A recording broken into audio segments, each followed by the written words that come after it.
Hello and welcome to our channel. Today, we're discussing an important clinical question. In patients with acute decompensated heart failure, or ADHF, and cardiorenal syndrome, how does ultrafiltration compare to medical therapy? Let's dive into the details. The bottom line, in patients with acute decompensated heart failure and cardiorenal syndrome, ultrafiltration is associated with more adverse events, worsening renal function, and no change in weight compared to medical therapy. Diuretics are the mainstay of therapy for ADHF, but their use can lead to electrolyte abnormalities and renal dysfunction. This has led researchers to explore other methods of volume removal, like ultrafiltration. Ultrafiltration devices, similar to dialysis machines, remove isotonic fluid directly from the bloodstream. Initial small trials suggested ultrafiltration might be preferable for volume removal in acute decompensated heart failure. However, the CARIS-HF trial provided a more comprehensive comparison. Let's take a closer look at the CARIS-HF study design. The CARIS-HF study was a multi-center, prospective, randomized, open-label trial.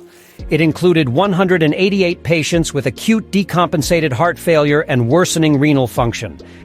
These patients were randomized to either ultrafiltration or stepped pharmacologic therapy. The study was conducted across 22 centers in the United States and Canada, with enrollment from 2008 to 2012 and a follow-up period of 60 days. The primary outcome was the change in serum creatinine level and weight. Who were the patients included in this trial? They were hospitalized for acute heart failure with an increase in serum creatinine of at least 0.3 milligrams per deciliter. Additionally, they had at least two of the following: 2+ peripheral edema, jugular venous distension of at least 10 centimeters of water, or a chest X-ray showing pulmonary edema or pleural effusion. Patients were randomized into two groups. The ultrafiltration group discontinued loop diuretics and had fluid removal at a rate of 200 milliliters per hour. The pharmacologic group followed a protocol-driven titration of intravenous diuretics, aiming for a urine output of 3 to 5 liters per day. Let's talk outcomes. The primary outcome was the change in serum creatinine level and weight at day 4. The creatinine change was plus 0.23 versus minus 0.04 milligrams per deciliter with a p-value of 0.003. Weight loss was minus 5.7 versus minus 5.5 kilograms with a p-value of 0.58.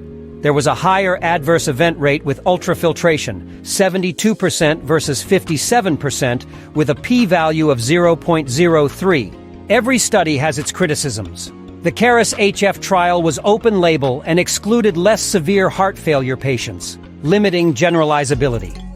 Additionally, creatinine is an imprecise measure of kidney function, especially since ultrafiltration does not filter blood like hemodialysis. Current guidelines reflect these findings.